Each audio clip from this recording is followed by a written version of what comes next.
ये कहानी बिहार के दरभंगा जिले के एक छोटे से गांव सहरौली की है। गांव में एक पुराना टूटा फूटा कुआं है, अंदर काला सड़ा हुआ पानी। लोग कहते हैं आधी रात को उस कुएं से औरतों की चीखें आती हैं। जून 2018 पटना से लौटा एक युवक विक्रम, पेशे से इंजीनियर, छुट्टियों में गांव आया था। उसकी बहन ने पहले ही चेतावनी दी, रात को कुएं के पास मत जाना, पर विक्रम इसे अंधविश्वास समझकर हंस देता है। लेकिन उसी रात वो टॉर्च लेकर कुएं के पास पहुंचता है। अचानक काले पानी से बुलबुले उठने लगते हैं और एक धीमी कराहती आवाज आती है, मुझे बाहर निकालो। विक्रम डर के मारे टॉर्च गिरा देता है और भाग खड़ा होता है। सुबह वो गांव के बुजुर्ग राम दुलारी से पूछता है। राम दुलारी बताती हैं, बेटा 25 साल पहले यहीं सुशीला नाम की औरत की हत्या हुई थी।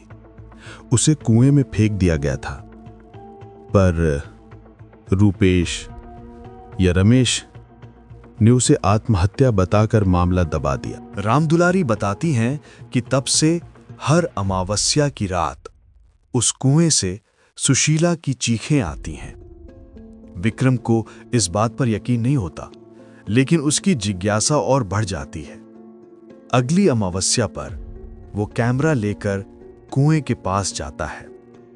रात गहरी है, हवा सरसराती हुई पेड़ों को हिला रही है।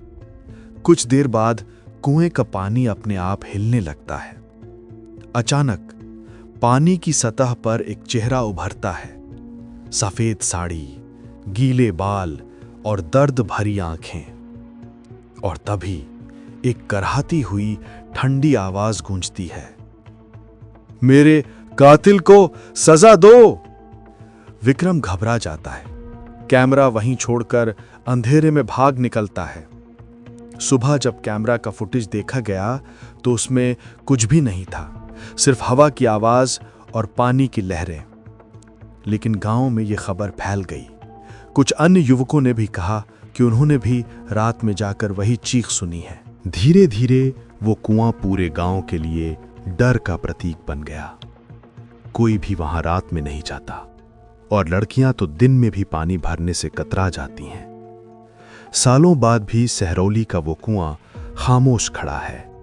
झाड़ियां और बेलें उसे ढक चुकी हैं, लेकिन गांव वाले कहते हैं कि जब भी अमावस्या की रात आती है, उस कुएं से वही आवाज उठती है, मुझे बाहर निकालो, मेरे कातिल को सजा दो। लोग मानते हैं कि सुशीला की आत्मा आज भी न्याय ढूंढ रही है।